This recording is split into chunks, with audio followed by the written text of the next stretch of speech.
वाञ्छाकल्पतरुभ्यश्च कृपा सिन्धुभ्येव च पतितानां पावनेभ्यो वैष्णवेभ्यो नमो नमः।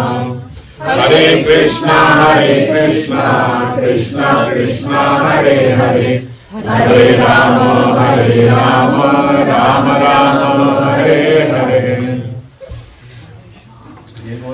आप सबको बहुत बहुत बधाई हो नवद्वीप धाम जाने की। भगवान की अतिशय कृपा रही तो अगली बार हम एयरपोर्ट पे मिलेंगे।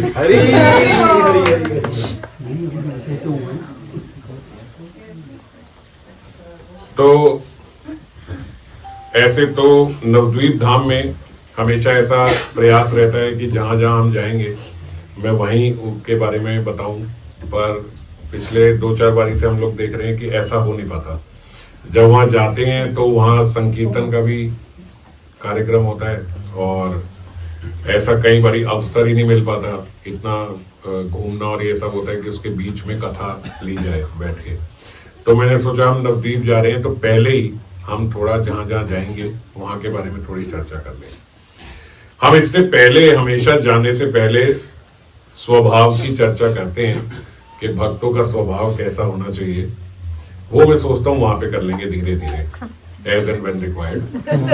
वैसे तो आप सब जानते ही हो, आप सब पुराने भक्तों बार बार एक ही बात को क्या बोलना। तो एक हमारा जो प्रमुख गलती मैं कहूँगा हमसे हो जाती है, जैसे हम नामदेव जी का जब चरित्र आता है तो उसमें सुनते हैं कि नामदेव जी वृंदावन गए, 2 उनके सखा साथ थे, वो भी भगवान के परम भक्त थे, मैं अभी नाम भूल रहा हूँ उनका। तो वृंदावन दर्शन के लिए गए, सबसे आगे खड़े होके दर्शन करे और ठाकुर जी ने नामदेव जी को कही कि आप अकेले आए, बाकी 2 को संग नहीं लाए साथ में। तो नामदेव जी से तो भगवान की बातचीत होती थी, आप सब जानते हो नामदेव जी के चरित्र में। नामदेव जी ने कहा आए कैसे नहीं, तीनों खड़े थे, साथ में खड़े थे, एकदम सबसे आगे खड़े थे। बोले ना आप खड़े थे, बाकी तो कोई नहीं खड़ा था। अरे बोले मेरे साथ खड़े थे वो तो, दोनों हम साथ आए थे। बोले नहीं आप आए थे बस, और तो कोई नहीं आया था। उन्होंने उन दोनों को बताया क्यों रे, आप साथ गए थे लेकिन ठाकुर जी तो कह रहे हैं कि बस मैं ही आया था, आप नहीं आए थे। तो आप वृंदावन जब आए तो कुछ था मन में? बोले ऐसा तो कुछ नहीं था, बस सोचा था कि ये अमनिया करने के लिए, सब के लिए ठाकुर जी के वहाँ वृंदावन जा रहे हैं, थोड़ा शहर आता है तो वहाँ चाकू वाकू भी ले लेंगे साथ में और वो भी लेते आएंगे। बोले यही गलती हो गई। जब भी ठाकुर जी के दर्शन करने जाएं तो दूसरा मोटिव नहीं होना चाहिए, कोई और अभिप्राय ना हो कि भाई जा रहे हैं तो चलो ये भी कराएंगे। तो जब ये करें तो फिर ठाकुर जी बोलते फिर यही कर लो।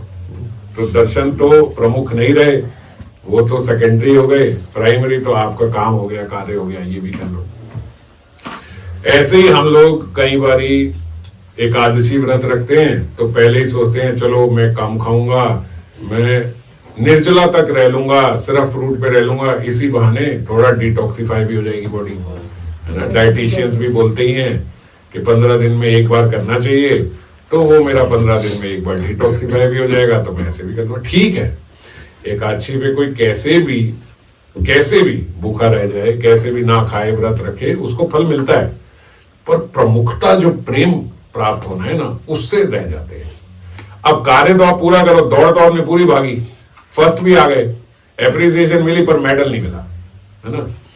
तो ऐसा होगा कि भाई जब सब करा ही था तो एक बात थोड़ी समझने की ठीक कर लेते तो वो बात ठीक हो जाती, है ना, सब मिल जाता। आप समझ गए, जब आपने सब करा, सारा दौड़ भागी, पूरे फर्स्ट आ गए, लेकिन वो बात पूरी नहीं मिली जो पहले नंबर पे आने वाले को मिलना चाहिए था। तो ऐसे ही व्रत रखा लेकिन व्रत को सेकेंडरी कर दिया, प्राइमरी अपना न्यूट्रिशन और फास्टिंग पे ध्यान दिया, जबकि प्राइमरी भजन पे ध्यान देना चाहिए।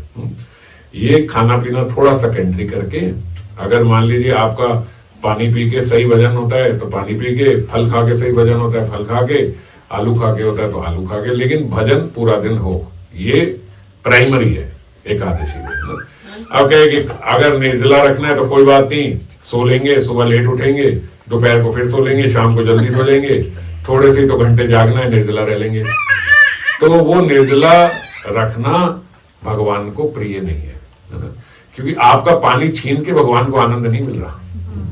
निर्जला का अर्थ, हमारा जो एकादशी का अर्थ था वो ज्यादा भजन करना था, तो वो मोटिव रह गया। अब ऐसे ही जब हम धाम जाते हैं तो धाम की महिमा है।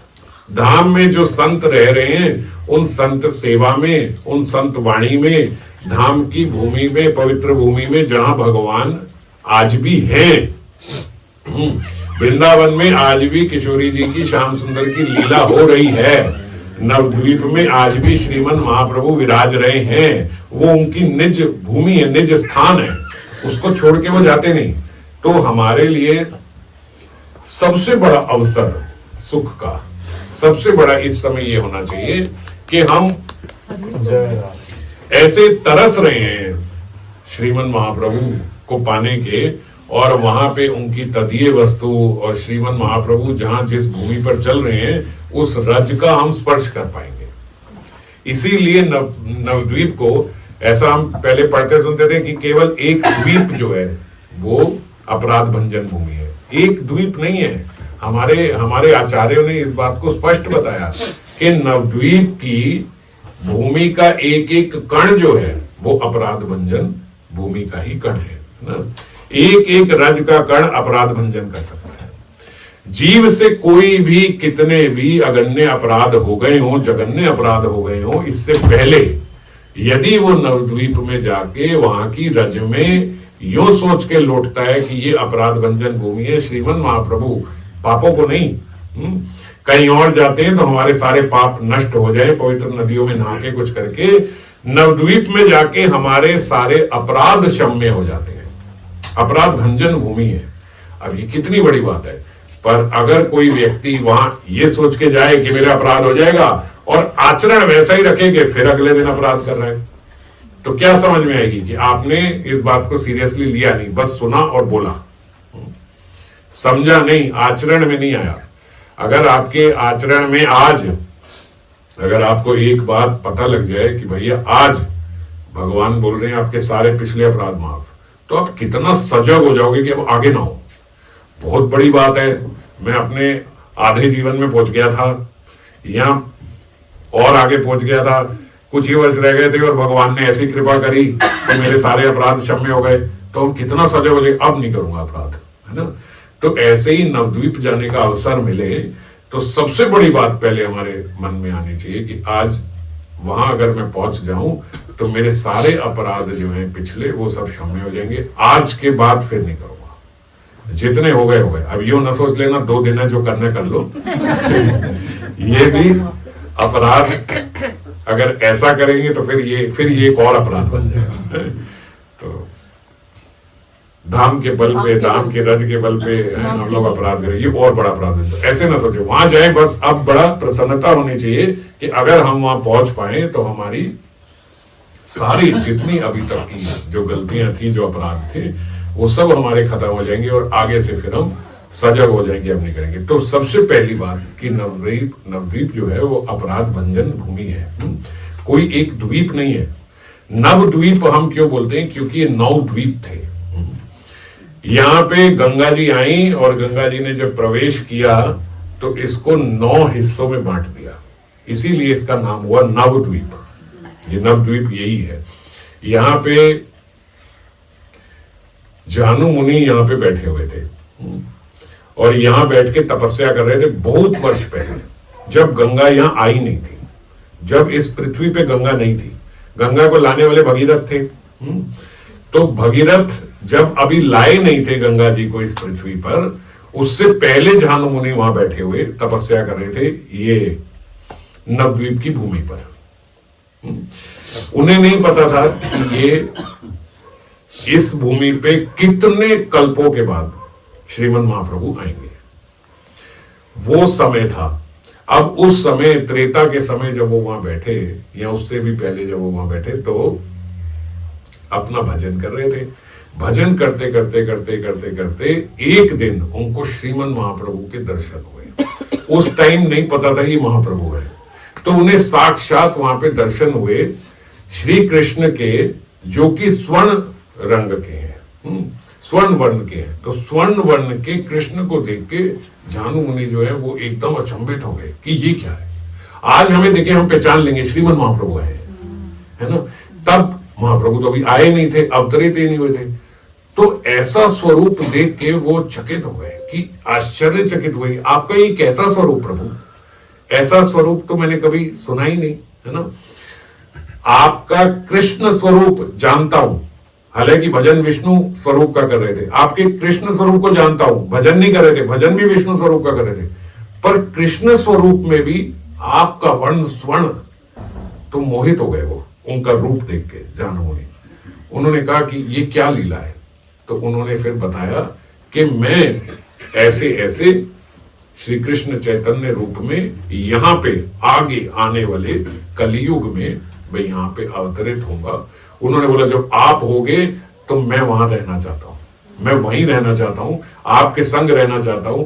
फिर महाप्रभु ने उन्हें बताया आप जिस भूमि पर हो इस भूमि पर ही मैंने आके जन्म लेना है। इस पवित्र भूमि पे आप बैठे हो, आपको नहीं पता, आप इस पवित्र भूमि पर बैठे हो, इसीलिए मैंने आपको अपना ये स्वरूप सर्वप्रथम सबसे पहले दिखाया, क्योंकि आप तो जानते नहीं, नवद्वीप की महिमा देखो, वो उस समय जानते नहीं, नवद्वीप अभी बना ही नहीं, अभी गंगा आई ही नहीं, नवद्वीप हुए ही नहीं, उससे पहले ही, पर भूमि तो वही है, वही हिस्सा है।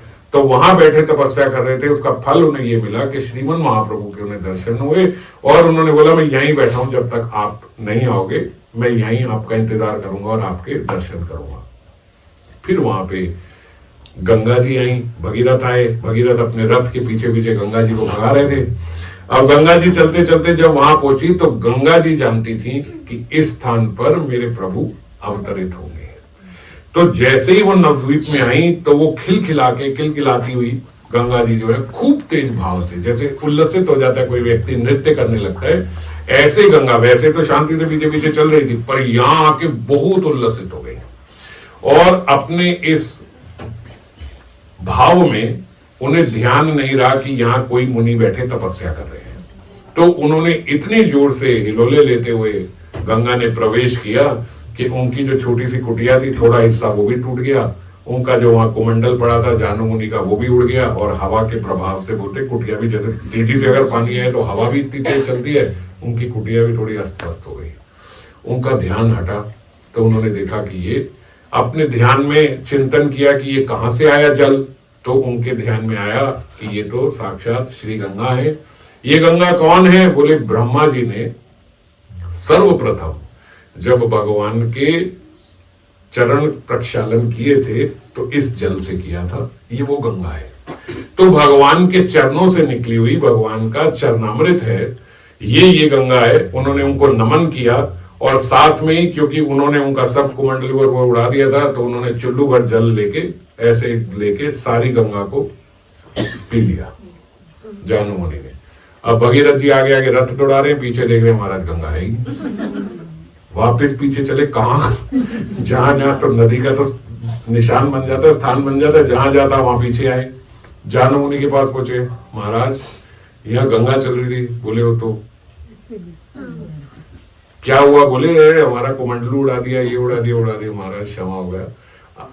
उनकी आपस में चर्चा हुई, उस पर मैं चर्चा नहीं कर रहा। फिर जानू मुनि ने अपनी जांग से ऐसे ही थोड़ा सा स्क्रैच किया, अपनी जांग पे थोड़ा सा ऐसा किया और यहां से फिर भगीरथी निकली, वापस गंगा निकली। इसीलिए गंगा को जानू मुनि की पुत्री के रूप में जाह्नवी भी कहा जाता है। तो जाह्नवी क्यों बनी? क्योंकि उनकी जांग से वो वापस फिर वहां से निकली। तो ये गंगा फिर वहां पे जाती हुई, फिर उन्होंने यहाँ के नवद्वीप 9 हिस्सों में इनको यहां बांट दिया। और एक जगह ऐसा भी बोला जाता है कि गंगा जी जो है ये श्री कृष्ण की सखी थी वृंदावन में ऊपर। तो वहां वृंदावन में एक बारी गंगा जी जो है श्री कृष्ण से आपस में वार्तालाप करते। तो कृष्ण किसी से साधारण वार्तालाप तो करते नहीं, रस वार्तालाप हो रही थी, छेड़ाखानी हो रही थी। बोले इतने में किशोरी जी आ गई। तो जब किशोरी जी आ गई तो गंगा जी को एकदम से एम्बेरसमेंट हुई कि किशोरी जी आ गई और मैं, कृष्ण मेरे साथ ऐसे ये सब कर रहे हैं। तो जल्दी से जो गंगा जी थी वो शर्म के मारे उस समय पानी बन गई, वो वहां पानी आ गया, पानी हो गया, जैसे बोलते हैं शर्म से पानी पानी हो गए। तो ऐसे वो मेरे संग में एकदम पानी हो गई। और जब पानी हो गई तो किशोरी जी ने श्याम सुंदर से पूछा थी यहाँ कौन थी। तो श्याम सुंदर ने बोला भाई ब्रज में किशोरी जी, आपकी सखी के अलावा यहाँ कौन हो सकता है। तो किशोरी जी समझ गई कि श्याम सुंदर चाहते हैं कि मैं इन्हें सखी रूप में अपना लूं। किशोरी जी तो सर्व करुणामयी है, महाकरुणामयी है। उन्होंने ये सुना कि मेरी सखी थी तो उन्होंने झूठे को साचा कर दे। उन्होंने जब ये सुना कि मेरी सखी थी तो उनको अपनी सखी के रूप में अंगीकार कर लिया गंगा जी को। तो इसीलिए भी बोलते हैं कि गंगा जी जो है वो पाप मोचनी है। क्यों? क्योंकि वो किशोरी जी की सखी है। अब यही सारी चर्चा एक बारी अकबर के दरबार में हो रही थी। सब संत महात्मा बैठे और सारे अकबर के वहां तो आगरा में और इधर उधर, यहाँ सब तो मथुरा में यमुना बहती है। तो सब कहते भैया, बोला तो यही जाता है कि एक बार गंगा स्नान हो जाए तो सारे पाप धुल जाएंगे। कोई कहीं ये नहीं बोलता कि एक बार यमुना स्नान हो जाए तो सारे पाप धुल जाएंगे। गंगा की महिमा है। वैसे भी किसी के मुंह में कहते हैं लास्ट में गंगा जल दिया जाता है, यमुना जल तो नहीं दिया जाता। तो अलग अलग प्रकार के संत महात्मा बैठे और दोनों ओर से बात चली। बोले लेकिन यमुना जो है वो तो श्याम सुंदर जी की सखी नहीं, पत्नी है। तो श्याम सुंदर का अपने निजी तो हुई, जब उनकी पत्नी है तो अर्धांगिनी हुई। तो अर्धांगिनी होने के नाते उनमें और श्याम सुंदर में कोई भेद थोड़े ना रहा। तो इसीलिए यमुना जो है वो श्रेष्ठ है। लोग बोले भाई आप बोलो श्रेष्ठ है, पर आज आप देखो साधारण जन जितने हैं कौन किसको श्रेष्ठ मानते हैं? गंगा को ही श्रेष्ठ मानते हैं सब। अब आपस में हो रहा है कि भैया गंगा है, और शास्त्रार्थ चल रहे हैं, इधर उधर से सब बज रहे हैं। उस समय अकबर को किसी ने बोला कि भैया वृंदावन में जीव गोस्वामी है। जीव गोस्वामी जो निर्णय करेंगे वो निर्णय सही होगा, क्योंकि अभी सबसे ऊपर जो है वो जीव गोस्वामी, और सारे तत्वों पे और उस पे उन्होंने कई शास्त्र लिखे हैं। तो रस तत्व हो या कोई और तत्व हो, सब में वो निपुण है। तो आप जीव गोस्वामी से पूछो। अकबर जी ने तो राजा थे, फरमान जारी कर दिया जी बुला के लाओ उनको। जीव गोस्वामी ने मना कर दिया, हम नहीं जाएंगे, हम किसी ऐसे चक्कर में नहीं पड़ेंगे, ये नहीं वो नहीं, हम नहीं जाएंगे। उन्होंने एक प्रकार का क्षेत्र संन्यास भी लिया हुआ था जीव गोस्वामी ने कि हम ब्रज की भूमि छोड़ के कहीं नहीं जाएंगे। अब राजा है, अकबर भी कोई साधारण तो है नहीं, बार बार बोला और फिर बोला कि भाई आना पड़ेगा। जीव गोस्वामी आएंगे तो नहीं, कुछ भी करो। तो फिर बात ऐसे बनी कि जीव गोस्वामी ने कहा चलो ठीक है, मर्यादा है, राजा है, मगर आपको एक बात समझनी होगी कि मेरा यहाँ क्षेत्र संन्यास है, तो आपको मुझे सुबह ले जाके शाम को रात्रि होने से पहले दिन में मुझे वापस यहाँ छोड़ना होगा। मैं एक भी रात्रि ब्रज के बाहर नहीं रहूंगा। आपके वहां आऊंगा, जो भी चर्चा होगी उसके बाद वापस। अकबर ने कहा बिल्कुल ठीक है, ऐसा होगा। वहां उनको बुलाया गया जीव गोस्वामी को। जीव गोस्वामी वहां आए, जीव गोस्वामी के सामने सारी चर्चा हुई। यमुना वालों ने यमुना की बात करी, गंगा वाले ने गंगा की बात करी। तो बोला कौन सी श्रेष्ठ है आप बताओ। तो जीव गोस्वामी ने कहा कि देखो बात ऐसी है कि गंगा जी जो है वो पाप मोचनी है, तो मुक्ति प्रदायिनी है गंगा जी, ये बात सही है। पर यमुना जी जो है वो यमुना प्रेम प्रदायिनी है। तो अगर ऐसा देखा जाए तो साधारण जग जीव जो है वो मुक्ति से प्रसन्न हो जाता है, क्योंकि मुक्ति से ऊपर की चीज उसको पता ही नहीं है। इसीलिए वो गंगा जी को श्रेष्ठ मानते हैं। पर अगर कोई उससे ऊपर जाने तो वो समझ पाएगा कि मुक्ति से भी ऊपर, साधारण मुक्ति से भी ऊपर तो प्रेम प्राप्ति है। तो यमुना जी जो है वो प्रेम प्रदायिनी है। पर ये बात ठीक है कि यहाँ यमुना जी का स्थान ऊपर हुआ और वहां गंगा जी केवल मुक्ति प्रदायिनी है। तो साधारण जग जीवों के लिए गंगा ही है। आप उन्हें बोला आपको प्रेम मिलेगा, वो कहे महाराज मुक्ति दे दो। प्रेम से पता नहीं आप कहो नहीं यहाँ पे भी आ जाएंगे, यहाँ भी प्रेम। आप तो है ना, साधारण जीव कहता है भैया मुझे इतनी सब बातें समझ ली, सब सुन लिया, लेकिन गंगा नहाए तो नहाए, है ना, हमें तो मुक्ति चाहिए। तो जीव गोस्वामी ने कहा लेकिन एक बात मैं और आपको बताऊं कि नवद्वीप में जो गंगा जाती है, वहां नवद्वीप में गंगा प्रवेश करने से पहले प्रयाग में गंगा और यमुना मिल जाती है ना। तो प्रयाग में गंगा और यमुना जब मिल जाती हैं तो वो मिल के जो उसके बाद गंगा नवद्वीप में पहुंचती है, तो नवद्वीप की गंगा केवल गंगा नहीं, नवद्वीप की गंगा गंगा भी है और नवद्वीप की गंगा यमुना भी है, क्योंकि उससे पहले तो जल मिल गया यमुना का उसमें। तो इसीलिए वो बोलते हैं, अगर आप मुझसे पूछोगे तो मेरा निर्णय ये है कि सर्वश्रेष्ठ अगर कोई गंगा है तो वो नवद्वीप में गंगा स्नान है, क्योंकि नवद्वीप की गंगा स्नान में आपको गंगा जी जो है वो यमुना नदी के साथ मिलित होने के प्रभाव से आपको गौर प्रेम देती है। यहां पे यमुना जी आपको केवल कृष्ण प्रेम देगी, गौर लीला से फिर वंचित रह जाओगे। नवद्वीप में यदि आप गंगा स्नान करोगे तो मुक्ति भी मिलेगी, कृष्ण प्रेम भी मिलेगा और गौर प्रेम भी मिलेगा। तो इसीलिए सर्वप्रथम और सर्वोपरि गंगा जो है वो नवद्वीप में, चाहे यही गंगा है मगर ये गंगा केवल गंगा हरिद्वार में, और वो इसीलिए बोलते हैं ये हरि का द्वार है। फिर उसके बाद जब हरि के निवास स्थान पे पुर में, मायापुर में प्रवेश करती है, अंतर्द्वीप में जाती है, तो वहां पे श्रीमन महाप्रभु का प्रेम प्रदायिनी हो जाती है। वहां गंगा भी प्रेम प्रदायिनी है, वहां गंगा केवल मोक्ष प्रदायिनी, इसीलिए श्रीमन महाप्रभु वहां पे गंगा में ही क्रीड़ा करते खेलते रहे। तो अब जब हम लोग नवद्वीप जाएंगे तो नवद्वीप में सबसे सर्वप्रथम जो मैं ये बता रहा था, हमारी दूसरी मंशा कोई ना हो, केवल वहां पे हमें प्रेम मिल सके। प्रेम कैसे मिलेगा? अपराध भंजन भूमि है, हमारे सारे अपराध क्षम्य हो, और भगवान से प्रार्थना करे आपका प्रेम मिले, गंगा स्नान करे और विभिन्न भगवान की लीलाओं के क्षेत्रों के और भगवान के विभिन्न स्वरूपों के दर्शन प्राप्त हो, केवल ये मंशा रहे। अधिकांश भक्त अगर ऐसा बोलते, मैंने सुना, सोचते देखते कि भैया जाएंगे, खाना कैसा होगा, कैसा वहां मिलेगा, यहां से थोड़ा ले जाएं, पता नहीं रोटी मिलेगी नहीं मिलेगी, चावल ही ना मिले 6 दिन 5 दिन, ऐसा ना हो वैसा ना हो, सुबह क्या मिलेगा, शाम को क्या मिलेगा, कंबल होगा कि नहीं, गीजर होगा कि नहीं, मौसम कैसा, कपड़े ले जाऊं, ठंडे ले जाऊं, गर्म है। भैया आपके पास, सबके पास गूगल है, देख लो ना क्या मौसम है, काहे को इसमें इतना समय खराब करते हो, क्या होगा क्या नहीं होगा, इससे पूछो उससे पूछो, है कि नहीं है? आप यहाँ बैठे बैठे अमेरिका का वेदर देखते रहते हो, नवद्वीप का वेदर देख लो ना, कलकत्ता का कैसे, और एक बारी में बात खत्म करो। जो वस्त्र ले जा रहे हो ले जाओ, 2 स्वेटर साथ में ले जाओ, खत्म हो गई बात। बस इसमें इतना चिंतन डालने की, पहले दिन कौन से पहनेंगे, दूसरे दिन कौन से पहनेंगे, किस दिन ट्रैवलिंग होगी, ये सब सवाल पूछ रहे हैं मेरे से लोग, किस दिन क्या होगा, किस दिन हम ये पहनेंगे, किस दिन हम वो पहनेंगे। महाराज जी क्या बात है, अगर ये सब चर्चा करेंगे तो केवल छोटी सी वेकेशन तक ही रह जाएंगे।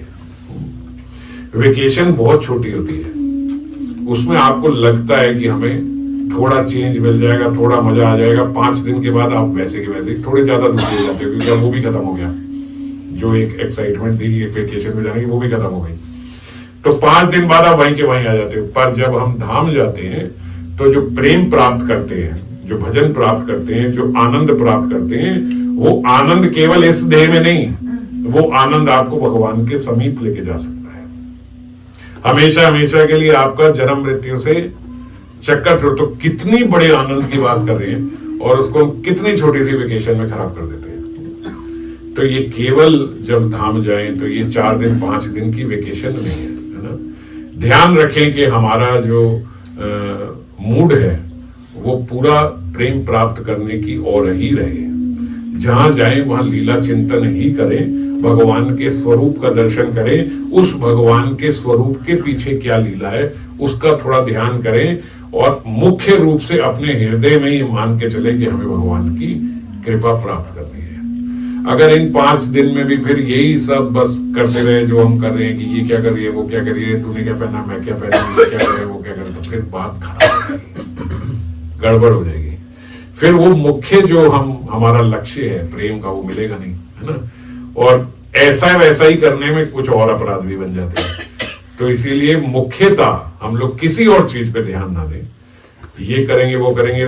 जब हम धाम जाएंगे वहां महाप्रभु ने श्रीवास प्रभु को एक बारी आश्वासन दिया था कि मेरा भक्त कभी भूखा नहीं मर सकता, कहीं पे भी हो मेरे भक्त को। ऐसा हो सकता है, श्रीवास पंडित को श्रीमन महाप्रभु ने कहा एक बार को ऐसा हो सकता है कि लक्ष्मी कटोरा लेके भीख मांगे, लक्ष्मी साक्षात जिनकी कृपा से ही धन मिलता है, वो कटोरा लेके भीख मांग ले, ये हो सकता है, पर मेरे भक्त को कभी किसी चीज की कमी नहीं हो सकती। इतनी बड़ी बात श्रीमन महाप्रभु कह रहे हैं, और हम 5 दिन के लिए सोच रहे हैं कि भैया खाना मिलेगा कि नहीं मिलेगा, भूखे तो नहीं रह जाएंगे, ये तो नहीं रह जाएंगे, तो लानत है हमारे पे। फिर क्या ही समझे हम श्रीमन महाप्रभु को, है ना? क्या सोच के फिर हम नवद्वीप जा रहे हैं? तो बिल्कुल ये चिंतन ना करो, जो मिले जैसे मिले इस पर ध्यान ही नहीं देंगे। और ये बात अलग है, पिछली बार भी जब हम लोग गए थे तो हम ऐसा सोच के गए थे, और सब लोग आज तक वहां के प्रसाद को याद करते हैं कि वैसा प्रसाद गए। पर मैं बोलता हूं ये आशा भी नहीं रखे, मिले मिले नहीं मिले नहीं मिले, ये हमारा ध्येय ही नहीं है, ये हमारा लक्ष्य ही नहीं है। हमारा लक्ष्य तो प्रेम प्राप्त करना है, उसके पीछे हम लोग भागे और वहीं पे हम लोग जाए। तो आज हम देखते हैं तो 9 द्वीप वैसे नहीं दिखते, क्योंकि ऐसा माना जाता है कि उसके बीच में बहुत बार गंगा की धारा इधर हुई उधर हुई, ऐसे हुआ, ज्योग्राफिकल बहुत सारे चेंजेस हो गए, तो वैसे अलग अलग 9 द्वीप नहीं दिखते। पर क्योंकि ऐसे थे तो इसीलिए इसका नाम नवद्वीप हुआ। और सबसे बीच में जो 9 द्वीपों के सबसे बीच में था, या है अभी भी, उसको हम अंतरद्वीप बोलते हैं। ये अंतरद्वीप जो है, यहीं पे श्रीमन महाप्रभु का जन्म हुआ था। पहले इसको आतोपुरा ग्राम भी बोला जाता था, आतोपुरा ग्राम, बाद में अंतरद्वीप हुआ। आतोपुरा ग्राम में ब्रह्मा जी बैठ के तपस्या कर रहे थे। अब ब्रह्मा जी भी वहीं पहुंचे। कब वहां पहुंचे? जब द्वापर में ब्रह्मा जी से गलती है गई कि उन्होंने भगवान को भगवान न समझ के भगवान के सारे सखाओं को और बछड़ों को उठा के ले गए थे देखने के लिए कि ये भगवान है भी या नहीं है। जब पता चले भगवान है तो घबराए और जाके वहां पे तपस्या करने लगे। कहां पे? आतोपुर ग्राम में, जिसको आज हम अंतरद्वीप बोलते हैं। तो जब वहां बैठे तो भगवान बड़ी जल्दी ब्रह्मा जी की तपस्या से प्रसन्न हो गए। क्यों प्रसन्न हो गए? बाई चांस नवद्वीप में ही बैठे हैं। ऐसा भी बोला जाता है कि ब्रह्मा जी बाई चांस नहीं गए थे, ब्रह्मा जी को पता था कि अगर ये कृष्ण है तो इनका अगला अवतार यहाँ होना है, क्योंकि ब्रह्मा जी की तो बनाई हुई सृष्टि है। तो ऐसा भी हमारे आचार्य बोलते हैं कि ब्रह्मा जी बाई चांस नहीं गए थे, जानू मुनि बाई चांस बैठे हुए थे, मगर ब्रह्मा जी तो सोच के ही गए थे कि अपराध हो गया है और अपराध भंजन भूमि नवद्वीप ही है। तो इसीलिए वो वहां से निकल के फटाफट से नवद्वीप में आके बैठ के वहां पे तपस्या करने लगे। भगवान उनसे प्रसन्न हुए और श्रीमन महाप्रभु के स्वरूप में उन्होंने ब्रह्मा जी को उस समय वहां दर्शन दिए। मतलब श्री कृष्ण ने महाप्रभु स्वरूप में फिर ब्रह्मा जी को, तो दूसरे दर्शन जो हुए वो ब्रह्मा जी को हुए। तो महाप्रभु स्वरूप में जब ब्रह्मा जी को दर्शन हुए तो ब्रह्मा जी ने उनसे माफी मांगी। अब वो तो नवद्वीप धाम ही ऐसा है, अपराध भंजन भूमि, और वहां पे बैठे हैं तो भगवान ने उन्हें क्षमा किया। ब्रह्मा जी मांगो, क्या मांगना है, और बल्कि वर दे रहे हैं। क्षमा तो किया कि आप मांगो। तो ब्रह्मा जी ने कहा कि आपने मुझे क्षमा तो किया, ऊपर से मुझसे मांग रहे हो। मैंने तो क्या ही तपस्या करी, मैं ब्रह्मा हूं। मैं अगर तपस्या करूं तो यहाँ कितने युग बीत जाए, है ना। ब्रह्मा जी द्वापर में बैठे और कलयुग से पहले दर्शन हो गए। ब्रह्मा जी के लोक में एक बार ऊपर जाए नीचे आए, यहाँ 3 युग बीत जाते हैं, वो इतना स्लो चलते हैं। वो ब्रह्मा जी यहाँ आके बैठे तो मतलब समझ लो ब्रह्मा जी की आंख भी नहीं झपकी और वहां पर वो प्रसन्न हो गए। अभी बैठे और भगवान प्रसन्न होके आगे। बोलो बाको क्या चाहिए?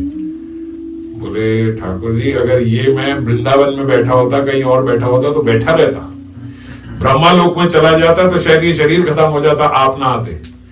पर आज यहाँ नवद्वीप में आके बैठा हूं और बैठा ही नहीं हूं, अभी तो आया हूं, तो आप आ गए और मुझसे मांग रहे हो।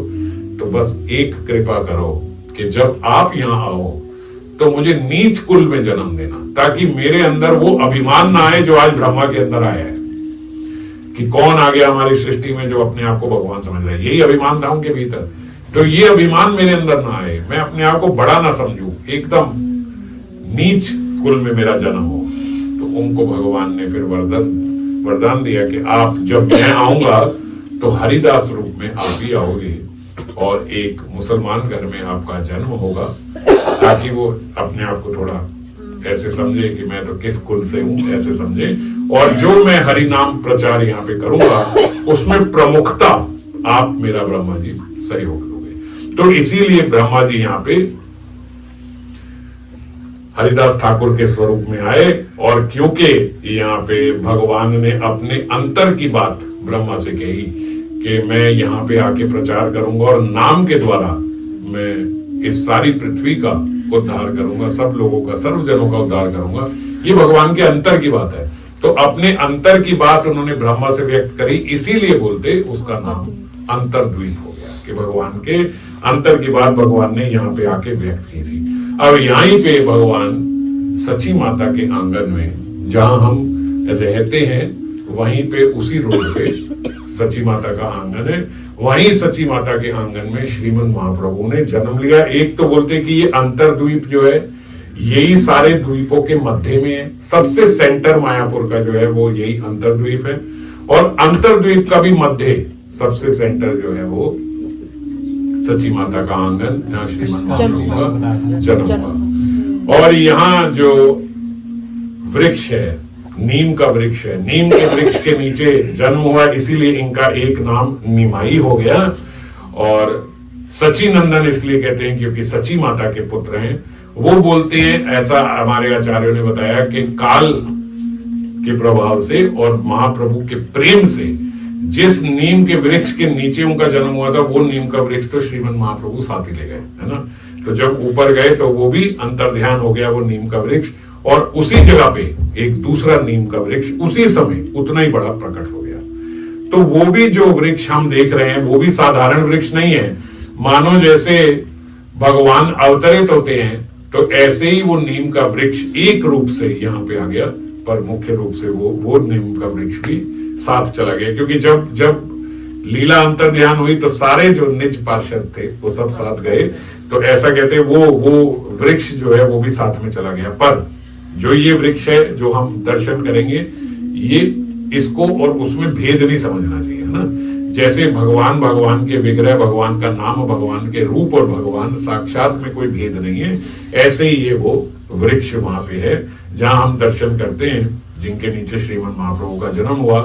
महाप्रभु के जन्म से पहले 8 गर्भ हुए माता सची के, और हर बारी अद्वैताचार्य जो है वो वहां आते, प्रणाम करते, परिक्रमा करते, और वो गर्भ नष्ट हो जाता। क्यों? क्योंकि अद्वैताचार्य साक्षात विष्णु स्वरूप है। तो वो अद्वैताचार्य जब किसी की परिक्रमा करेंगे, प्रणाम करेंगे, तो बोले साधारण जीव उनका प्रणाम सहन नहीं कर सकता, कि साक्षात विष्णु प्रणाम करे तो वो साधारण जीव की इतनी क्षमता नहीं है। तो सारे उनके गर्भ 8 नष्ट हो गए। फिर उसके बाद उनके गर्भ से विश्व रूप आए। जो विश्व रूप आए, बोलते यही विश्व रूप जो है ये बलराम भी है, यानी यही बलराम है। और फिर विश्व रूप के बाद विश्वंभर आए जो श्रीमद महाप्रभु है। कुछ समय के बाद विश्व रूप जो है वो संन्यास ले लिया, और संन्यास लेने के बाद वहां से अंतर्ध्यान हो गए, और बोलते वही विश्व रूप निमाई के रूप में फिर प्रकट हुए, और निताई के रूप में प्रकट हुए, नित्यानंद प्रभु। तो इसीलिए आज हमने जो भजन भी किया उसमें क्या बोला? बलराम होइलो निताई। जो कृष्ण है यही सच्चिनंदन सुता, यही सच्चिनंदन है, और जो सची सुता, और जो बलराम है यही निताई है। तो जो हम कृष्ण बलराम देखते हैं वो यहाँ पे गौर निताई है। विश्व रूप और विश्वंभर के रूप में भी आए, और वही विश्व रूप जो है नित्यानंद रूप में फिर प्रकट हुए। वहीं पे फिर गंगादास जी के विद्यालय में श्रीमद महाप्रभु ने पढ़ाई करी, और उसके बाद वहीं पे गंगादास जी के आगे ही फिर उन्होंने, महाप्रभु ने भी अपना विद्यालय आगे बना लिया जब वो वहां हो गए, और फिर बच्चों को पढ़ाते। और इसी अंतरद्वीप में ही, यहीं पे जहाँ श्रीमद महाप्रभु का जन्म हुआ, यहीं इन्होंने गंगा के घाट के साथ में केशव कश्मीरी की जो हमने लीला सुनी है कि उनको उन्होंने हराया था, केशव कश्मीरी को यहीं पे हराया था। यहीं पे श्रीमद महाप्रभु के 2 विवाह हुए थे, और पहला लक्ष्मी प्रिया थी और फिर बाद में विष्णु प्रिया माता जी थी। उन्हीं विष्णु प्रिया माता जी के विग्रह जो है वो धामेश्वर महाप्रभु। धामेश्वर महाप्रभु के बारे में वहां पे भी थोड़ी सी चर्चा करेंगे। मैं थोड़ी सी यहाँ कर रहा हूँ, मुख्य रूप से मैं चाहता हूँ कि मैं वहां पे भी थोड़ी चर्चा कर पाऊँ उनके समक्ष ही। धामेश्वर महाप्रभु बोलते साक्षात श्रीमद महाप्रभु ही है। धामेश्वर महाप्रभु के विग्रह साधारण नहीं है। श्रीमद महाप्रभु साक्षात विष्णु प्रिया के संग रह गए थे धामेश्वर महाप्रभु के स्वरूप में, और धामेश्वर महाप्रभु में ही विष्णु प्रिया भी समाहित हो गई थी। उन्होंने वहीं पे अपना शरीर जो है कहीं मिला नहीं उनका, उनके वस्त्र वहीं रह गए और वो धामेश्वर महाप्रभु में ही प्रवेश कर गई थी। और फिर उनके धामेश्वर महाप्रभु के नोज रिंग मुक्ता आया, जो सबको पता लगा कि भाई जो विष्णु प्रिया जी हैं वो इसी में चली गई, क्योंकि अंदर कमरा बंद था। कमरा बंद करके वो वहीं रोज नाम करती थी और एक एक चावल का दाना निकालती रहती थी, जितनी माला कर लेती थी, और बाद में उसी चावल को बना के बस उतना ही वो पाती थी। जब श्रीमन महाप्रभु संन्यास लेके चले गए थे तब केवल विष्णु प्रिया जी इतना सा ही पाके, जितना भी नाम माला किया उतनी ही चावल लेके बस उसी को बना के शाम को उतना खाती थी। बाहर निकलती नहीं थी, एक कमरे में ही बंद रहती थी। और एक दिन उसी कमरे के भीतर से ही वो अंतर ध्यान हो गई, वस्त्र वहीं रह गए और वो धामेश्वर महाप्रभु में ही प्रवेश कर गई। इसीलिए हम लोग देखते हैं कि धामेश्वर महाप्रभु को बीच बीच में विष्णु प्रिया जी के रूप में भी उनके श्रृंगार होता है और उनके दर्शन होते हैं, है ना। साड़ी पहनाते हैं, सब करते हैं, तो विष्णु प्रिया स्वरूप भी हो जाता है धामेश्वर महाप्रभु का, और श्रीमन महाप्रभु का स्वरूप भी उनमें है ही। तो इसीलिए धामेश्वर महाप्रभु के दर्शन भी साधारण नहीं है। साक्षात भगवान श्री कृष्ण चैतन्य और विष्णु प्रिया युगल रूप में वहां पे धामेश्वर महाप्रभु के रूप में हमें दर्शन होते हैं। ऐसे ही जैसे श्रीमन महाप्रभु यहाँ पे साक्षात हैं, ऐसे ही कालना में गौरीदास पंडित जी के जो विग्रह हैं, जो गौर निताई हैं, वो गौरीदास पंडित के विग्रह। ये गौरीदास पंडित कौन है? नित्यानंद प्रभु के जो ससुर जी हैं, उनके बड़े भाई हैं। गौरीदास पंडित छोटे भाई हैं और उनके बड़े भाई सूर्यदास जी। सूर्यदास जी जो है वो बंगाल के राजा के बड़े खास थे। इन्हें वहां पे एक उपाधि मिली हुई थी सरखेल, इसलिए इन्हें सूर्यदास सरखेल भी बोलते थे। तो ये सूर्यदास सरखेल की दो पुत्रियां थी, जानवा और वसुधा। जानवा और वसुधा से नित्यानंद प्रभु का विवाह हुआ था। इनके जो भाई थे, सूर्यदास जी के जो भाई थे, कौन? गौरीदास पंडित। गौरीदास पंडित द्वादश गोपाल में से एक है। तो सखा भाव में वहां पे थे, वृंदावन में सखा भाव में है। तो गौरीदास पंडित के जो विग्रह हैं गौर निताई, वो कैसे आए आप सब जानते ही हो, लेकिन फिर भी अभी क्रम से क्योंकि चल रहा है और ये तो बार बार बोलने और सुनने में मजा ही आता है। तो गौरीदास पंडित जी जो हैं वो सखा भाव से श्रीमन महाप्रभु और नित्यानंद को बहुत प्रेम करते, बहुत लाड लटाते, अपने मन में मानसिक सेवा करते, मानसिक सेवा में ही उनको भोग लगाते, खाते। क्यों? सखा भाव में कि खेलो, आओ, ये खाओ, वो खाओ, ऐसा ये सब करते।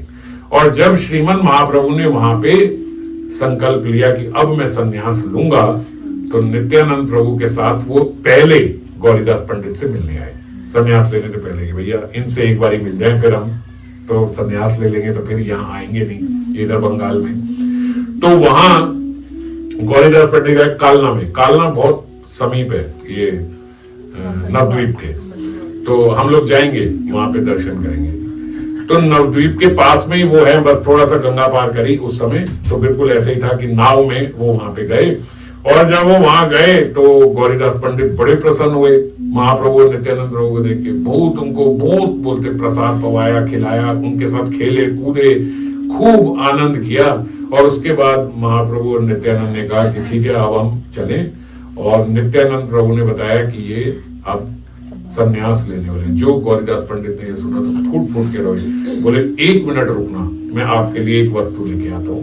गौरीदास पंडित ने उनको वहीं बिठाया और बाहर से ताला लगाया और चाबी ले जाके गंगा में फेंक दी। बोले अब आप यहाँ से निकलोगे ही नहीं, तो अब आप कहाँ से संन्यास लोगे, कहाँ जाओगे, क्या करोगे? अब आपको मैं यहाँ से जाने नहीं दूंगा।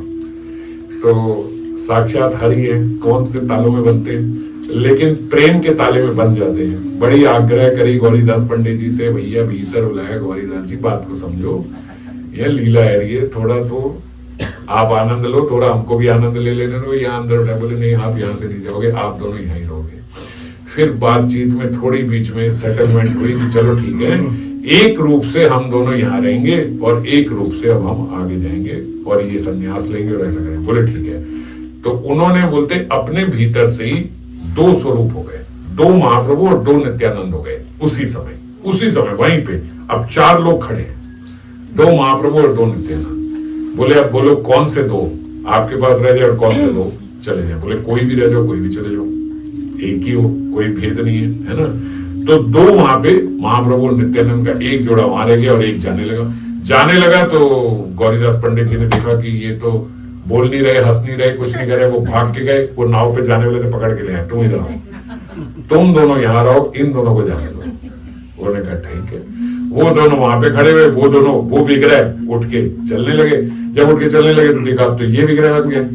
उन्होंने कहा ना ये नहीं, वो 3-4 बार अल्टी पल्टी कर ली। फिर नित्यानंद प्रभु ने समझाया, देखो जिनको आप रखोगे वो विग्रह बन जाएंगे, सचल नहीं है। जो यहाँ रहेंगे वो विग्रह रूप में रहेंगे और हम चले जाएंगे, है हम ही विग्रह रूप में। हम आपकी सारी सेवा स्वीकार करेंगे, सब कुछ करेंगे, आप जो खिलाओ खाएंगे, ये करेंगे, पर मर्यादा है इस जगत की। विग्रह स्वरूप में यहाँ पे रहेंगे। तो फिर एक स्वरूप से कालना में विग्रह स्वरूप में वहां पे रह गए। और इनके अब ये साधारण तो है नहीं, है ना, साक्षात वो उतनी हाइट, सब वैसा ही बिल्कुल वही गौर निताई है, क्योंकि वो गौर निताई है। अब इतनी बारी के बाद किसी को नहीं पता कि कौन से गौर निताई और कौन से कैसे पता लगे, क्योंकि उन्हीं में से स्वरूप निकला है। महाप्रभु में से महाप्रभु निकले, नित्यानंद से नित्यानंद निकले, सेम ही है। अब कौन से वहां रह गए, कौन से चले गए, किसी को नहीं पता है। तो मतलब निताई गौर ही है कालना में जो वहां पे खड़े हैं। अब उनके एक शिष्य थे हृदय आनंद। हृदय आनंद जो थे, ये थोड़ा अवसर मुझे दो, मैं आगे बताऊंगा। तो ये हृदय आनंद जो हैं, ये वहां पे इनके शिष्य थे। तो इनके शिष्य होने के नाते वहां पे इनको गौर निताई को भोग लगाते, सब कुछ करते, लाड लटाते, सब करते। एक बार गौरीदास पंडित जी ने हृदय आनंद को बोला कि आप यहाँ पे एक भव्य संकीर्तन का आयोजन करो, कि यहाँ सब संकीर्तन करे, ऐसे करें, और हरि नाम संकीर्तन हम लोग निकालेंगे। जब हृदय आनंद ने वहां पे गौरीदास पंडित जी के कहने पे ही संकीर्तन निकाला, तो बोलते उस संकीर्तन में अब जो ये गौर निताई है, अब संकीर्तन निकल रहा हो और गौर निताई घर के अंदर बैठ जाए, ऐसा तो हो नहीं सकता, है ना। तो ऐसा भव्य संकीर्तन हुआ। उस संकीर्तन में गौर निताई जो है वो निकल के वहीं उन्हीं के साथ डांस करने लगे और खूब नृत्य करे वहां पे। थोड़ी देर के बाद जब गौरीदास पंडित जी वहां पे आए, तो गौरीदास पंडित जी ने देखा कि भाई वो यहाँ पे है ही नहीं, जो निताई गौर, वो कहाँ चले गए। अब गौरीदास पंडित जी के पसीना छूट गया, क्योंकि वो जानते हैं कि भैया ये गौर निताई तो गौर निताई है, ये कोई विग्रह तो है नहीं। ये तो विग्रह स्वरूप में यहाँ थे, मेरी वजह से थे, क्योंकि उन्होंने मुझे प्रॉमिस किया था कि आपकी सेवा स्वीकार करने के लिए करूंगा। कहाँ तो सोचा, ओह ये संकीर्तन निकल रहा है, कहीं इसमें ना चले गए। तो जब उन्होंने सोचा कि इसमें चले गए, तो गौरीदास पंडित एक क्षण के लिए तो बहुत प्रसन्न हुए। अच्छा, ये वही गौर निताई है, क्योंकि आज अब देखा कि अब ये निकल के देखो वहां नाचने चले गए, सब चले गए। तो मेरा जो होता है ना, इतने समय के बाद फिर लगने लगता है ये तो विग्रह तो नहीं, ये तो वही है, ये तो देखो अब यहां से चले गए, नाचने लगे। पर एक क्षण के बाद ही क्रोधित भी हो गए, तो ये गए क्यों, मेरा स्थान छोड़ गए, मैं लाया हूं भोग। अब क्योंकि सखा भी है ना, मैं लाया हूं भोग, मेरा नहीं खा रहे हैं, बाहर जाके गली में नाच रहे हैं वहां पे। तो बोलते डंडा लेके वो गए उनके पीछे, वो अपने गौर निताई के पीछे, कि आज इनको चिकाता हूं। और बोलते वहां गौर निताई ने जब देखा कि ये डंडा लेके आ रहा है गौरीदास पंडित, तो तुरंत जल्दी से जो हृदय आनंद था उनके हृदय में प्रवेश कर गए। और ये गौरीदास पंडित जी ने देखा कि ये मेरे डंडे के डर से जो है तुरंत भाग के हृदय आनंद के हृदय में प्रवेश कर गए। तो वो बड़े प्रसन्न हुए कि ये जो हमारा शिष्य है, ये शिष्य का है, ये तो लाडला गुरु हो गया हमारा, है कि इसके हृदय में गौर निताई प्रवेश कर गए। तो उन्होंने उनको घर में बुलाया और उनको बहुत लाड सत्कार किया कि आपके हृदय में श्रीमन महाप्रभु और निताई जो है वो प्रवेश कर गए, आप अपने हृदय से निकाल के यहाँ पे इन्हें वापस स्थापित करो। और उनकी प्रार्थना से फिर उनके हृदय से निकल के वापस निताई गौर वहां आ गए। इसीलिए हृदय आनंद का नाम फिर हृदय चैतन्य हो गया, कि इनके हृदय में चैतन्य रहते। तो पहले उनका नाम हृदय आनंद था और उसके बाद उनका नाम हृदय चैतन्य दास हो गया, कि इनके हृदय में वो रहते हैं। तो ऐसे उनके शिष्य और ऐसे गौर निताई, इसीलिए आज भी जब हम जाके वहां कालना में दर्शन करेंगे तो हम देखेंगे कि वहां इसीलिए अभी भी झलक दर्शन होते हैं, जैसे बिहारी जी के होते हैं ना यहाँ पे, ऐसे झलक दर्शन होते हैं। पर्दा करते हैं, हटाते हैं, फिर उसके बाद पर्दा कर देते हैं। क्यों? वो बोलते अगर फिर कोई वैसा ही भक्त आ गया तो ये गौर निताई विग्रह नहीं है ना, ये गौर निताई फिर भाग जाएंगे, उनके साथ पीछे भाग जाएंगे। तो ना भागे, ये हमारे वहां पे झलक दर्शन अभी भी होता है। अब नित्यानंद प्रभु ने यहाँ पे जब श्रीमन महाप्रभु के साथ रहे तो श्रीमन महाप्रभु को प्रत्येक वर्ष उन्होंने संन्यास ले लिया और वो वहां पे जाते और उनसे वहां पे मिलके आते। जब मिलके आते तो बोलते एक दिन एक बारी, जब प्रत्येक वर्ष जाते थे वहां पे रथ यात्रा में सब जाते थे, शिवानंद सेन के साथ शिवानंद सेन लेके जाते थे सब भक्तों को। वहां से आते हुए एक बारी खरगांव में रुके। खरगांव में वहां पे राघव पंडित जी का भवन है। ये सब क्रम भी है लीला का, और मैं वही अंश ले रहा हूं जिसमें हम जाके दर्शन कर पाएंगे। तो खरगांव में राघव पंडित जी का भवन है। उस राघव पंडित जी के भवन में नित्यानंद प्रभु एक बारी वहीं पे रुक गए। राघव पंडित कौन है? राघव पंडित प्रत्येक वर्ष साथ में जाते और वहां पे उनकी झाली जो है वो फेमस हो गई। बहुत सारा सामान लेके, उसको बोलते राघवेर झाली। राघवेर झाली मतलब वैसे बोरा बहुत बड़ा, तो झाली मतलब इतनी सारी झाली लेके राघव पंडित जो है ढो के लेके जाते। वहां राघव पंडित जी की रसोई है, भवन है, भवन में रसोई है राघव पंडित जी की। वो इतनी फेमस इसलिए है क्योंकि राघव पंडित जी की जो बहन है दमयंती, वो दमयंती श्रीमन महाप्रभु के लिए इतने व्यंजन बनाती थी, इतने व्यंजन बनाती थी। और कैसे व्यंजन? वो वाले व्यंजन जो एक वर्ष तक चल सके। और खास करके श्रीमन महाप्रभु वहां प्रसाद पाए तो उसके बाद जैसे हम आज चूरण खाते हैं ना, तो वो चूरण वो उनके लिए बनाया करती थी श्रीमन महाप्रभु के। उनके भीतर ये भाव नहीं था कि वो तो हरि हैं, उनके भीतर तो प्रेम से ऐसा भाव था कि श्रीमन महाप्रभु जब वहां इतना प्रसाद लोग उन्हें पवा देते हैं तो हजम करने के लिए पेट में दर्द ना हो, अपच ना हो, इसलिए उन्हें चूरण की गोलियां और जे और सिर्फ चूरण की गोलियां नहीं बोलते, इतने व्यंजन वो बनाती थी कि एक वर्ष तक उनके व्यंजन चलते थे। तो हर वर्ष वो उनके लिए लेके जाते थे और जब खत्म होते थे तो अगले वर्ष फिर वो आ जाता था। इसीलिए फेमस हो गई राघवेर झाली। तो वहां पे जाके हम लोग दर्शन करते हैं राघव पंडित के भवन के। और एक बात और भी है कि श्रीमन महाप्रभु ने कहा कि 4 स्थान में मैं हमेशा रहता हूं। उन 4 स्थान में एक स्थान है सची माता का आंगन, दूसरा स्थान है श्रीवास पंडित का आंगन, श्रीवास आंगन। श्रीवास आंगन में भी हम लोग दर्शन करेंगे। श्रीवास आंगन की लीलाएं आप सब लोग जानते हो, जहीं से संकीर्तन प्रारंभ हुआ और वहां संकीर्तन सदा चलता रहता है। तो श्रीमन महाप्रभु ने कहा कि इन 4 जगहों पे तो मैं रहूंगा ही, हमेशा रहूंगा। पहला सची माता का आंगन है, वहां पे श्रीमन महाप्रभु ने कहा चाहे कोई भी युग आए काल आए, सची माता के आंगन में मैं रहूंगा।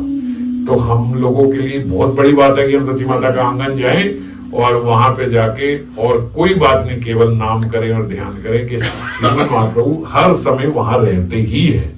दूसरा स्थान श्रीवास आंगन, श्रीवास आंगन में भी जाएंगे, वहां पे भी श्रीमन महाप्रभु ने कहा मैं हमेशा रहूंगा ही। तीसरा उन्होंने बोला नित्यानंद प्रभु जहां जहां नृत्य करेंगे उस स्थान पे मैं हमेशा आऊंगा ही आऊंगा। और चौथा उन्होंने बोला राघव पंडित का भवन।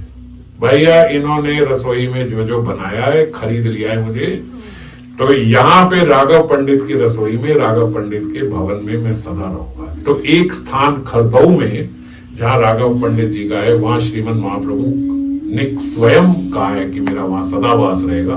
तो इसीलिए वहां पे जाके भी हम लोग दर्शन करते हैं। और एक बारी नित्यानंद प्रभु ने बहुत बोलते भव्य आयोजन किया था, और जब वो वहां से आ रहे थे जगन्नाथपुरी से, और राघव पंडित को ही बोला कि यहाँ पे हम लोग संकीर्तन निकालेंगे। और बहुत बहुत बड़ा वहां पे संकीर्तन हुआ था राघव पंडित जी के घर से। तो और इसके बारे में मैं आगे अब वहां बताऊंगा कि उस संकीर्तन में क्या खास बात हुई थी, ये मैं बताऊंगा। थोड़ा थोड़ा मैं छोड़ता जाता हूँ, नहीं तो वहां क्या करोगे।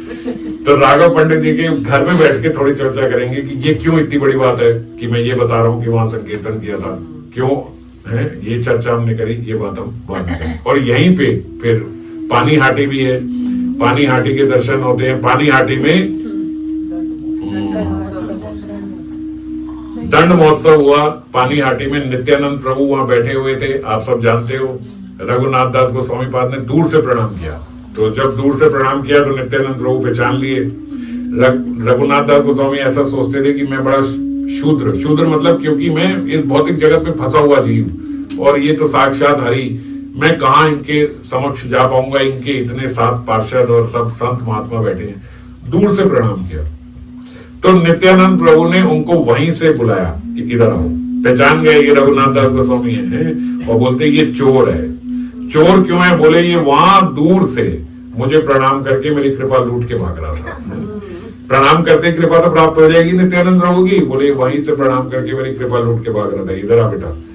और ये बहुत अमीर घर का लड़का है, ये आज हम इसको ये सजा देंगे, ये जो इसने चोरी करी है हमारी कृपा की। पहले आए, उनके सिर पे नित्यानंद प्रभु ने अपने चरण रखे और उनको बोला कि नित्यानंद ये श्रीमद महाप्रभु जो है, गौर जो है, ये मेरा धन है। इन्हें चुरा के भाग रहे थे पीछे से ही, और पहले प्रयास कर रहे थे कि उनके पास चले जाओ हमारे बिना, तो क्रीड़ा में उनको ऐसा बोल रहे, चलो आपका दंड है कि यहाँ पे सबको दही चढ़वा का सबको प्रसाद पवाओ, दही चढ़वा। कितने संत थे वहां, कितने सन्यासी थे?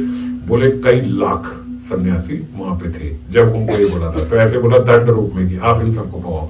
और बोलते जब दही चढ़वा का उत्सव हुआ तो जो कई लाख सन्यासी वहां थे, वो बोलते वो सारा वहां जो गंगा का तट था वो पूरा भर गया। सबने दही चढ़वा का उत्सव में वो दही चढ़वा पाया, और जितने सन्यासी वहां थे उससे भी कई गुना ज्यादा सन्यासी और बाहर खड़े रहे दही चढ़वा को पाने के लिए। इतना बड़ा उत्सव हुआ रघुनाथ दास गोस्वामी ने, इतना बड़ा उत्सव किया। नित्यानंद प्रभु इतना प्रसन्न हुए उनकी सेवा से कि वहीं पे उन्होंने श्रीमद महाप्रभु को बुला लिया। ये किसी को नहीं पता, बोले गुप्त रूप से केवल कुछ लोग ही देख पाए वहां पे।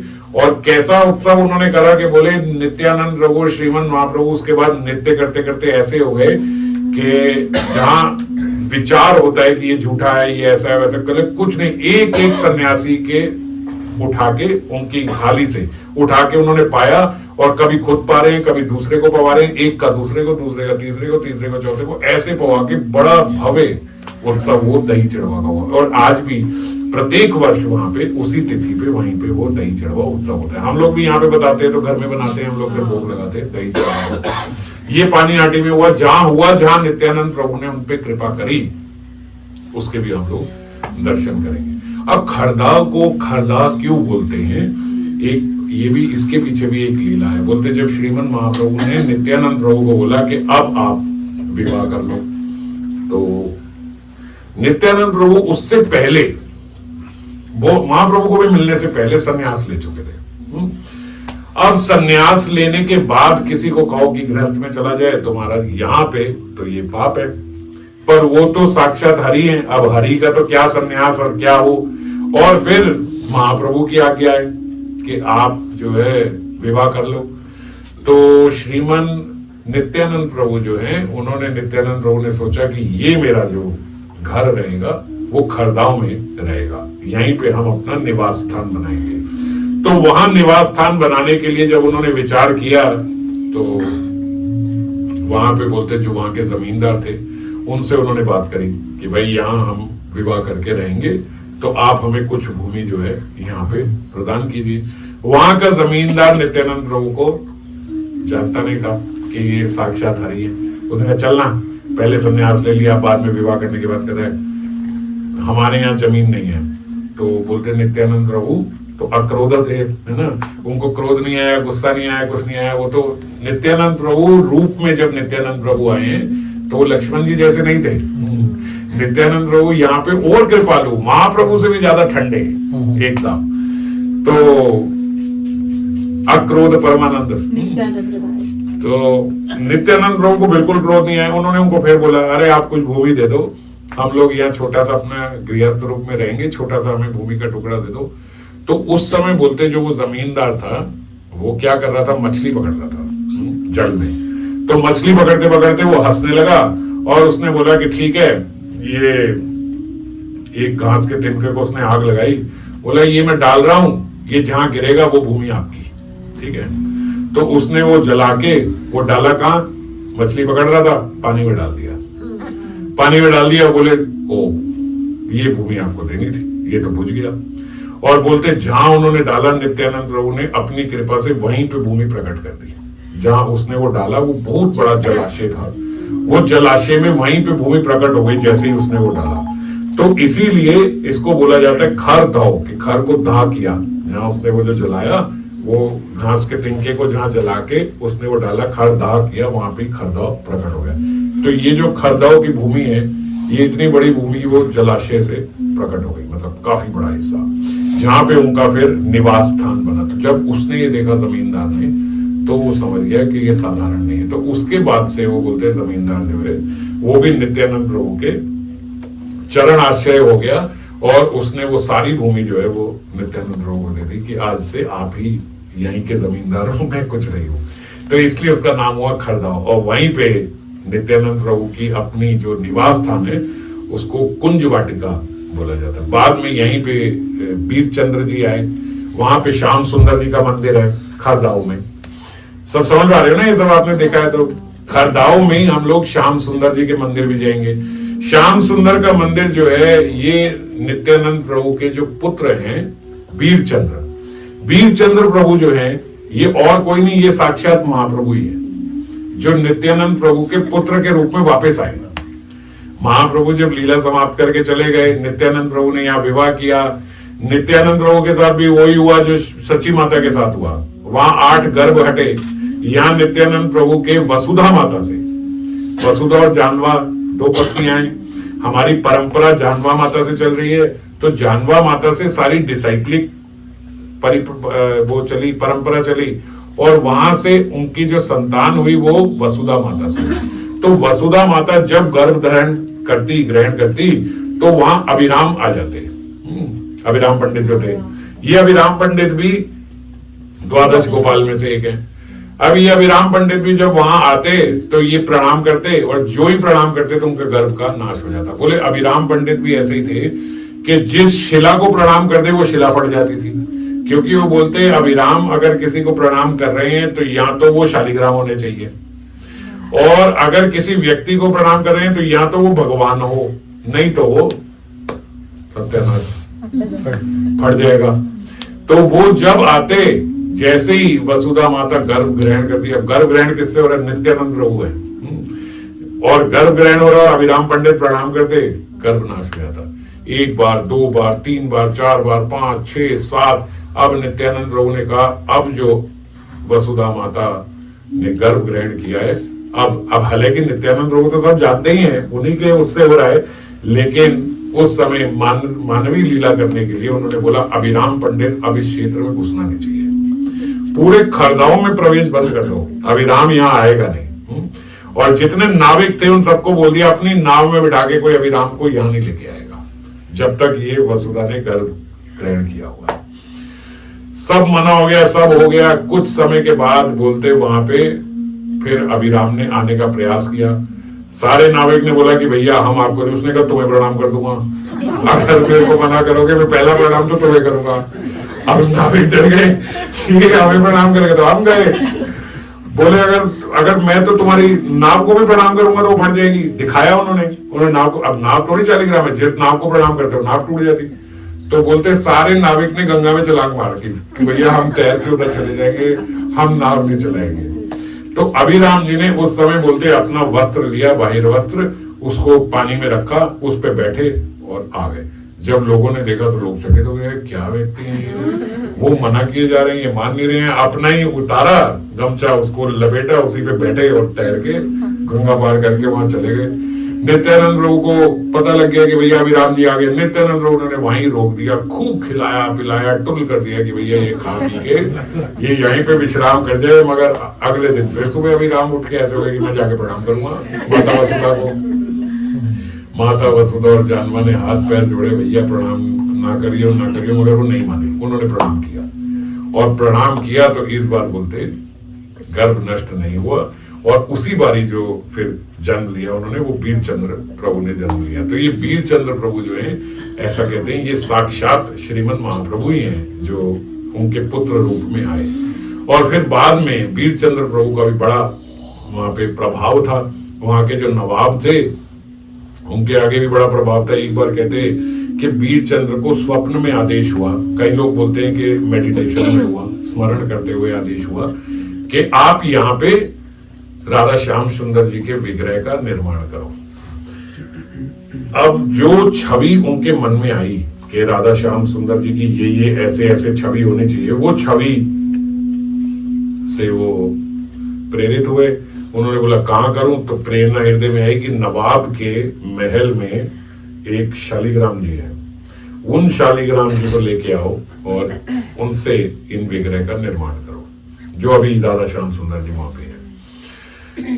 तो वो वहां नवाब के पास गए। जब नवाब के पास गए तो नवाब ने सोचा कि ये आया वीरचंद्र प्रभु, मेरे से ज्यादा प्रभाव मेरे यहाँ पे इसका है, लोग इसको ज्यादा पूछते हैं, मुझे कम मानते हैं। तो उसने सोचा कि मैं इन्हें किसी तरीके से कुछ मांस या कुछ ऐसा प्याज लहसुन वाली ऐसी चीज कोई खिला दूं, ताकि इनका जो प्रभाव है वो कम हो जाए अगर ये ऐसा भोजन पालेंगे तो नवाब ने बोलते उनको वहां पे बोला कि आप पहले प्रसाद पाओ फिर बात करते हैं। उन्होंने कहा ठीक है। वो वहां बैठे और बोलते वो उनके लिए बीच में मांस का टुकड़ा डाल के जो भोजन लेके आता, तो जैसे ही भोजन लेके आता तो वो गुलाब और अन्य फूल बन जाते। जैसे ही उनके सामने थाली रखता वो देखते और वो फूल बन जाते। फिर दूसरी थाली लाई, फिर फूल बन गए, फिर तीसरी थाली लाई, फिर फूल। अब 4-5 बार नवाब ने देखा तो फिर उसे समझ में आ गया कि ये वीरचंद्र प्रभु साधारण नहीं है, मैंने कितने प्रकार से हमने कोशिश करी, ऐसा नहीं हुआ। फिर वो उनके नवाब चरण आश्रय हो गया। और कई लोग ऐसा कहते हैं कि नवाब के पुत्र को भी कोई ऐसा रोग था जो ठीक नहीं हो रहा था, तो वो भी वीरचंद्र प्रभु ने ठीक कर दिया था, इसलिए नवाब उनके चरण आश्रय हो गए। तो दोनों कथाएं हैं। तो अब जब नवाब चरण आश्रय हो गया तो वीरचंद्र प्रभु ने उन्हें बोला कि आपके मुख्य द्वार के ऊपर बहुत बड़ी शिला है, वो शालिग्राम शिला आप मुझे प्रदान कीजिए। तो उन्होंने कहा भाई वो बहुत बड़ी और भारी, बहुत बड़ी भारी शिला है, इसको कैसे उतारा जाएगा ये तो हम नहीं जानते, पर मेरी तरफ से आप ले जाइए, जैसे भी आप लेके जा सकते हैं। तो कह रहे वीरचंद्र प्रभु ने अपने प्रभाव से ही उस शिला को जब देखा तो वो शिला एकदम जैसे पंख लहराता हुआ आता है, ऐसे बहुत भारी शिला वहां पे आ गई। ये शिला कौन सी है? बोलते हैं ये शिला वही है जो द्वापर से चलती हुई आ रही है, जिनको मथुरा में कंस ने जब भगवान श्री कृष्ण से पहले जो 6 गर्भ हुए थे, तो उन देवकी माता के जो 6 गर्भ हुए थे उनकी जो हत्या करी थी वो उसी शिला पे करी थी। तो वही शालिग्राम शिला जो है वो यहाँ पे आती आती आती विद टाइम ट्रेवल करके यहाँ नवाब के पास पहुंची, और वो शिला जब उन्होंने मांगी तो वो लहराते हुए वहां आ गई। अब यहाँ आके फिर भारी हो गई। अब कैसे लेके जाएं? तो बोले गंगा में भी उन्होंने उनको गंगा में डाल दिया, और गंगा में नीचे तैरती तैरती तैरती ये खरगोव ग्राम में उनके पास पहुंची। सब लोग बड़े चकित हुए कि वीरचंद्र के प्रभाव से कैसे इतनी भारी शिला आई। उस शिला से उन्होंने विग्रह का निर्माण किया, और उन विग्रह को जो जो जैसे उनके मन में प्रेरणा हुई थी बिल्कुल एज इट इज उन्होंने राधा श्याम सुंदर जी वहां पे निर्माण किया, उनको कार्य किया, वो बनाया। और बोलते जो रह गए थे फिर उनके भी 2 विग्रह बने, राधा वल्लभ और राधा नंद दुलाल। तो ये 2 विग्रह और हैं, ये 3 विग्रह हैं जो उस शिला में से बने थे। और प्रमुखता जैसा उनको प्रेरणा हुई थी जिस स्वरूप के, वो एज इट इज स्वरूप जो है वो राधा श्याम सुंदर जी है। और उसी के साथ में आज भी हम लोग दर्शन करते हैं जहां वीरचंद्र प्रभु का जन्म हुआ था। ये सारे इतने सारे चक्कर के बाद, अभी राम जी को प्रणाम वगैरह सब लेने के बाद जहां हुआ था वो कुंज वाटिका है। उस कुंज वाटिका के भी दर्शन अभी होते हैं, और राधा श्याम सुंदर जी के भी खरगोव में होते हैं, और खरगोव के साथ में राघव पंडित जी की रसोई और पानीहाटी, ये सारे दर्शन जो है ये यहीं पे अपने तमाल दादा जी रहते हैं, खरगोव में रहते हैं। तो कलकत्ता से लगभग 20-25 किलोमीटर दूर है, केवल 1 घंटे का रास्ता है। पहले जाएंगे तो सबसे पहले खरगोव, फिर खरगोव से हम लोग अंतरद्वीप में जहाँ रहेंगे वो सारे दर्शन करेंगे। फिर एक दिन बीच में कालना, और एक दिन बीच में जो हम वहाँ इस्कॉन वाली साइड जाते हैं वहां पे प्रमुखता तो राधा माधव जी, गौर निताई और जो जगन्नाथ जी, जगन्नाथ बलदेव सुभद्रा महारानी वहां पे जो है उनकी लीलाओं का फिर वहीं थोड़ा स्मरण करेंगे, बात करेंगे, चर्चा करेंगे।